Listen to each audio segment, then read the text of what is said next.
E aí, curiosos, após um longo tempo longe da produção de vídeos, nós voltamos com tudo! E nessa volta, nós não poderíamos deixar de mencionar o carinho e a força deixados pelos nossos inscritos. Um grande salve a todos vocês! De verdade, pessoal, a força que vocês nos passam é fundamental para a gente continuar criando conteúdo de qualidade. Então, já chega clicando no botão de like. E caso você não seja inscrito, se inscreva e ative o sininho das notificações para não perder nada aqui no canal Curioso. Sem mais demora, vamos pro vídeo! A data era 26 de abril de 1986. O local, Pripyat, na Ucrânia. Nessa data, simplesmente aconteceu o acidente nuclear mais perigoso já registrado pela história da humanidade, o acidente nuclear de Chernobyl. E no vídeo de hoje, nós contaremos em detalhes a história por trás do acidente nuclear que repercute no mundo inteiro até os dias de hoje. Tudo começou no ano de 1970, com o início da construção da usina nuclear Vladimir Ilyich Lenin, mais conhecida como usina de Chernobyl. Naquela época, a União Soviética estava implementando seu plano nuclear, onde a usina de Chernobyl era a nona a ser construída. Com o final da Segunda Guerra Mundial, as primeiras usinas nucleares começaram a ser construídas. Porém, eram apenas unidades de teste e pesquisas científicas. Ou seja, eram restritas, não geravam energia elétrica para áreas residenciais ou indústrias. Vale a pena lembrar que nessa época, o mundo estava em conflito no que ficou conhecido como Guerra Fria, e havia um grande temor da possibilidade de uma guerra nuclear entre as potências dos Estados Unidos e União Soviética. Porém, a mesma energia que era utilizada como ameaça era estudada como uma possibilidade de abastecimento para a população. Nessa época, haviam vários projetos relacionados à energia nuclear. Houve até mesmo a tentativa da utilização desse tipo de energia no abastecimento de automóveis. Sendo assim, a União Soviética decidiu investir na tentativa do abastecimento da população através da energia nuclear, sendo que a região possuía um vasto território. Isso acabou gerando um problema de demanda energética e de recursos econômicos, onde algumas áreas eram mais afetadas que outras. Com uma maneira de tentar levar a energia para as áreas que mais necessitavam, foi dado início ao programa nuclear soviético. No ano de 1951, 19 anos antes da construção da usina de Chernobyl, a primeira usina nuclear conectada à rede elétrica no mundo foi construída. A usina Obninsk era erguida como um sucesso para a população local. Uma grande propaganda do quão avançada a ciência da União Soviética poderia ser. Obninsk foi a primeira usina a ser construída ao longo de décadas. Com a expansão do plano, foi constituída a ideia de construir cidades que pudessem servir à usina. Cidades convencionais que contavam com áreas de entretenimentos, hospitais, escolas e todos os recursos que uma cidade convencional pudesse ter. Um ato que hoje assusta é que naquela época, a União Soviética não considerava um perigo a não restrição dessas cidades, ou seja, qualquer um poderia visitá-las. Isso estava relacionado a um slogan de propaganda que dizia "O átomo pacífico". O slogan serviu para tentar mudar a visão das pessoas que associavam a energia nuclear a algo ruim. Voltando ao ano de 1970, Pripyat foi a nona das cidades construídas com esse fim, que também eram conhecidas como Atomgrads, sendo essa a primeira cidade nuclear da Ucrânia. O local foi escolhido pela grande disponibilidade de água vinda do rio Pripyat, sem contar pela questão logística, pois a cidade ficava próxima a uma linha férrea e a uma rodovia, facilitando o acesso à matéria-prima para manter o funcionamento da usina. Pripyat foi oficialmente inaugurada no dia 2 de fevereiro de 1970, a apenas 3 km da usina nuclear de Chernobyl. Embora o objetivo principal de Pripyat fosse pensado para abrigar as pessoas que trabalhavam na usina de Chernobyl, a cidade era muito moderna e muito bem pensada. Mesmo assim, não foi uma tarefa fácil convencer os moradores da União Soviética a se mudarem para a cidade que era bastante remota. Dessa forma, a maior parte da população era de universitários que se formavam próximo ao local. Uma população jovem cuja média populacional era de 26 anos. Porém, nem tudo era um mar de rosas. A usina nuclear de Chernobyl utilizava como reator o modelo RB-MK, um novo tipo de reator nuclear desenvolvido na União Soviética. Esse tipo de reator era considerado bom na época por algumas razões: o baixo custo, a montagem em série a expansão do programa nuclear soviético como um todo, além da possibilidade desses reatores serem utilizados na produção de plutônio, que é um subproduto da reação desses reatores, sendo o plutônio utilizado para projetos militares. Por essas razões, o RBMK foi o modelo de reator nuclear escolhido pelo programa nuclear soviético. Porém, eles apresentavam alguns problemas. Imaginem uma usina nuclear com uma grande máquina a vapor. Explicando de uma forma bem primitiva, a energia liberada pelo decaimento do urânio aquece a água, que por sua vez entra em ebulição. Uma vez formado, o vapor é canalizado até uma das turbinas, fazendo-as girar. Dessa forma, é gerada a energia elétrica através de uma usina nuclear, sendo que é possível canalizar esse vapor, resfriá-lo até que ele volte a se tornar água e repetir todo o processo. E enquanto o urânio presente no núcleo do reator estiver fissionando, ele irá aquecer a água, tornando possível a geração do vapor que fará as turbinas girarem. Basicamente, a diferença entre uma usina convencional e uma usina nuclear é que, diferente da utilização da grande força da água em usinas hidrelétricas e da queima de carvão em usinas termoelétricas, a usina nuclear utiliza decaimento dos átomos de urânio para gerar a energia. Considerando essa breve explicação sobre o funcionamento de uma usina nuclear, percebe-se que não é uma tarefa nada fácil gerenciar uma instalação desse porte, pois o menor deslize pode acabar em sérias consequências. E é fato de que pior do que um acidente nuclear é um acidente nuclear evitável.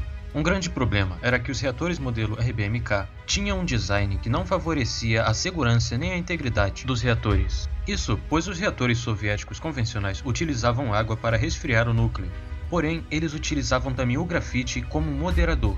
E isso não era comum, porque a água, além de funcionar como moderador de nêutrons, ela funcionava como um absorvedor. Uma grande parte dos reatores nucleares no mundo utilizam somente a água, tanto para resfriar os reatores quanto para moderar os nêutrons. Dessa forma, se por acaso falte água no reator, ele simplesmente para. Porém, esse não era o caso nos reatores RBMK, pois eles utilizavam o grafite como moderador. Isso significa que, além da água já fazendo o papel de moderador, havia o grafite desempenhando o mesmo papel. E caso falte água, você perde o que estava absorvendo os nêutrons. Porém, o moderador de grafite ainda está lá. Como consequência, a reatividade aumenta e você perde o controle da reação. No dia anterior ao acidente, à 1h da madrugada, o reator nuclear da usina de Chernobyl estava funcionando normalmente. Coincidentemente, havia um teste agendado para esta data. Um teste de segurança que aconteceria quando o reator número 4 fosse desligado para manutenção. O objetivo era entender como o reator funcionaria em caso de emergência.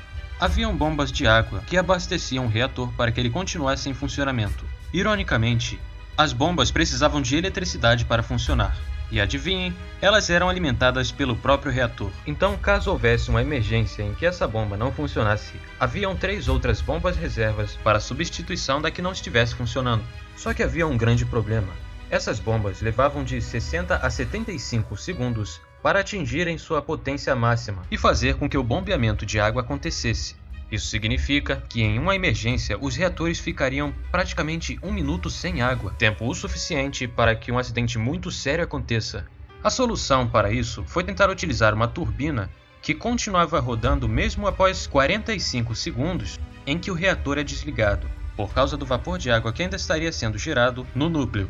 Teoricamente, essa turbina poderia oferecer 45 segundos de eletricidade para as bombas de água, porém isso jamais foi testado. Com a soma de essas e outras falhas de segurança, a catástrofe era uma questão de tempo.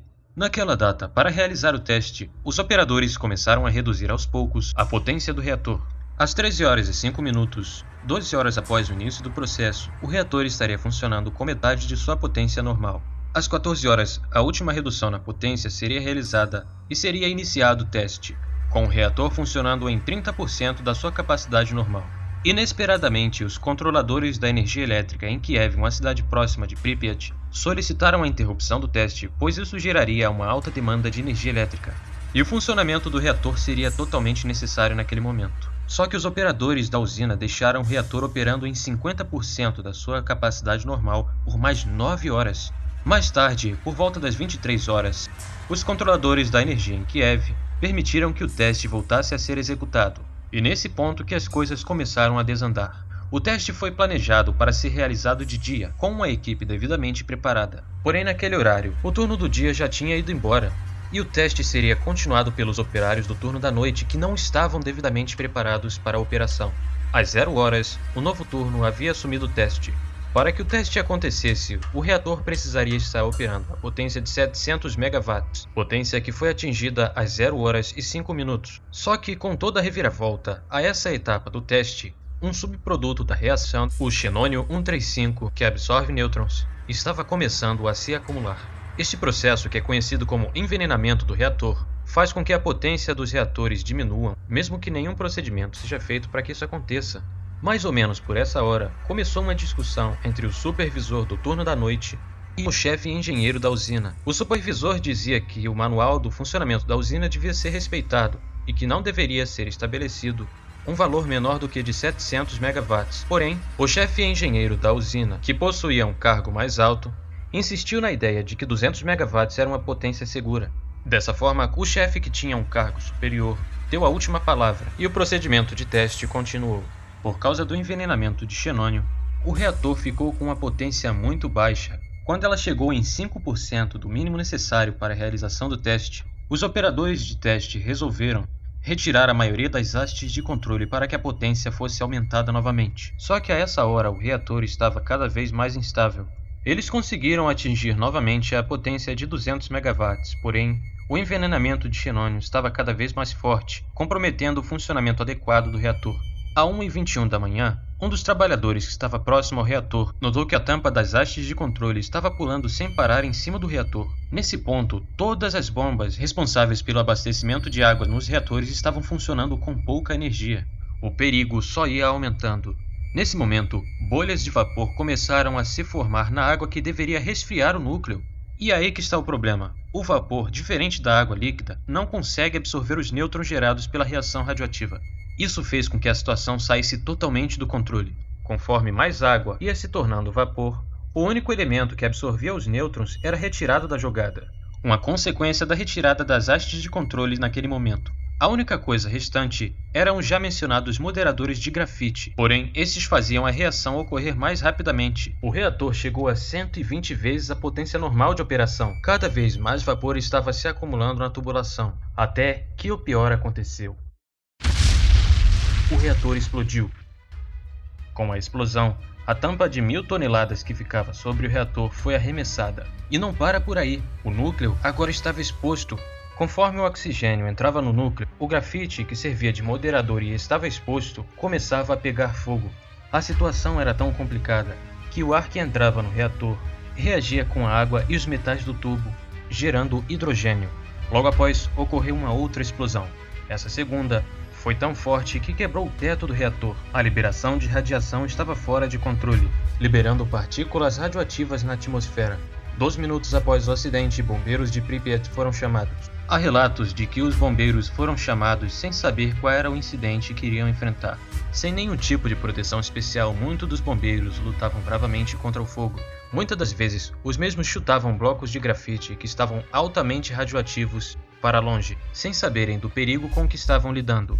Por volta das 6 horas da manhã, os focos de incêndio já estavam controlados, com exceção do reator 4, que continuou pegando fogo por vários dias. A essa hora, pelo menos 186 bombeiros haviam sido chamados. Ainda naquela manhã, os bombeiros foram levados ao hospital de Pripyat, com sintomas agudos da radiação aos quais haviam se submetido. E mesmo sendo uma cidade totalmente preparada para servir a usina de Chernobyl, Pripyat não tinha estrutura suficiente para atender todos aqueles bombeiros. As roupas que eles utilizavam estavam contaminadas, emitindo altas doses de radiação. Elas foram retiradas e jogadas no subsolo do hospital. Estima-se que elas continuam radioativas até hoje, quase 40 anos após o acidente. Durante aquela noite, eles foram levados para um hospital especializado em radiologia em Moscou. Naquele ponto, os bombeiros e operadores da usina começavam a apresentar sintomas como vômito, náusea e, em alguns casos, confusão mental. Como explicamos no vídeo de Eben Byers, o homem que tomou suco radioativo achando se tratar de um medicamento, a radioatividade não consegue ser absorvida pelo corpo humano e, acumulada, elas alteram as células, que por sua vez não conseguem mais funcionar normalmente. E se você acha que a tragédia termina por aí, infelizmente você está enganado. Momentos depois do acidente, o chefe da usina, Viktor Vilkanov, simplesmente decidiu reportar a Moscou que o acidente foi pequeno e que tudo estava sob controle. Porém, a realidade era totalmente diferente. Dias depois do acidente, os detritos radioativos gerados pela explosão continuavam a se propagar e foram registrados altos níveis de radiação não só na Ucrânia, como na Polônia, na Alemanha, na Áustria e na Romênia. Relatos contam que altos níveis de radioatividade foram registrados até mesmo no Japão, no Canadá e nos Estados Unidos. Em resumo, em menos de uma semana, Chernobyl se tornou um problema para todo o planeta. O triste é saber que as autoridades soviéticas já tinham conhecimento dos altos níveis de radiação e poderiam ter evacuado a população de Chernobyl. Infelizmente, isso não aconteceu. O acidente de Chernobyl era um segredo de Estado. Não demorou muito para que várias tropas soviéticas chegassem na cidade. A cidade chegou a ser cercada, ninguém saía e ninguém entrava sem uma autorização. A evacuação só teve início na tarde do dia 27 de abril. Nesse intervalo, as autoridades de Pripyat não haviam informado nada a seus residentes até esse momento. Os habitantes de Pripyat foram instruídos a levarem apenas itens pessoais. Havia sido informado que a evacuação duraria aproximadamente 3 dias. Embora essas pessoas não tivessem conhecimento, elas jamais voltariam para casa. Na tentativa de cessar a propagação dos detritos radioativos que ainda acontecia, helicópteros chegaram até a região jogando uma mistura de areia com boro. Isso acontece porque, diferente de um incêndio comum, um incêndio nuclear não pode ser apagado com água. A única forma de impedir uma reação em cadeia é colocando algo que absorva os nêutrons liberados. Então, os operadores do helicóptero, que tinha a difícil missão de acertar o núcleo com a mistura de areia e boro, não puderam se aproximar muito do reator por causa do alto nível de radiação. Proteções de chumbo foram improvisadas pelos operadores do helicóptero. No decorrer de 5 dias, 5.000 toneladas de areia com boro foram jogadas no núcleo. Entretanto, a maior parte dessa substância não acertou o alvo, e o núcleo simplesmente continuou a aquecer. Com a continuação do aquecimento, qualquer coisa que entrasse em contato com a alta temperatura era transformada em córium, que é na verdade uma espécie de lava de uma mistura extremamente quente que sobrou do derretimento do núcleo. Havia nesse momento um temor de que o córium reagisse com a água que estava acumulada embaixo de um dos reservatórios, e isso pudesse encadear uma nova explosão. 3 trabalhadores de Chernobyl heroicamente se voluntariaram para entrar no reservatório na água contaminada e abrir manualmente a válvula que liberaria a água para que essa não entrasse em contato com o córium e ocasionasse uma nova explosão. Não era esperado que eles voltassem. A missão foi bem sucedida e eles conseguiram encontrar a válvula. Os riscos subsequentes de uma nova explosão foram eliminados por esses 3 heróis, que felizmente sobreviveram. Entretanto, ainda havia um risco. O reator ainda exposto emitia partículas radioativas. Para solucionar este último problema, foi pensado construir uma espécie de sarcófago, bloqueando o reator do ambiente ao redor. Porém, para que a construção fosse iniciada, os arredores do reator precisariam ser limpos pela segurança dos trabalhadores que construiriam um bloqueio para este reator. Altas medidas de segurança foram tomadas. Nada entrava ou saía da cidade sem que fosse detalhadamente inspecionado. Todos os objetos e veículos contaminados, incluindo casas, helicópteros e tratores, foram enterrados ou simplesmente abandonados. Eles jamais poderão sair da cidade, embora vários deles ainda funcionem. Curiosamente, muitos locais permanecem exatamente do jeito que foram deixados na data do acidente, em 1986. E essa é a história de Pripyat, uma cidade com um alto potencial que abrigava cerca de 50.000 pessoas, que se tornou em um deserto, uma cidade completamente abandonada. Curiosamente, alguns locais em Chernobyl se tornaram atualmente pontos turísticos. Corajosos se atrevem a ir à cidade e fazer registros, mostrando como são algumas das cidades abandonadas. Desejamos que esse evento seja observado para que medidas de segurança mais rígidas sejam tomadas e outra catástrofe como essa seja evitada. E ficamos por aqui, pessoal. E você teria coragem de embarcar em um turismo próximo à cidade de Chernobyl? Diga aí nos comentários. Não se esqueça de deixar aquele like, se inscrever no canal e ativar o sininho das notificações para não perder nada aqui no canal Curioso. Até o próximo vídeo.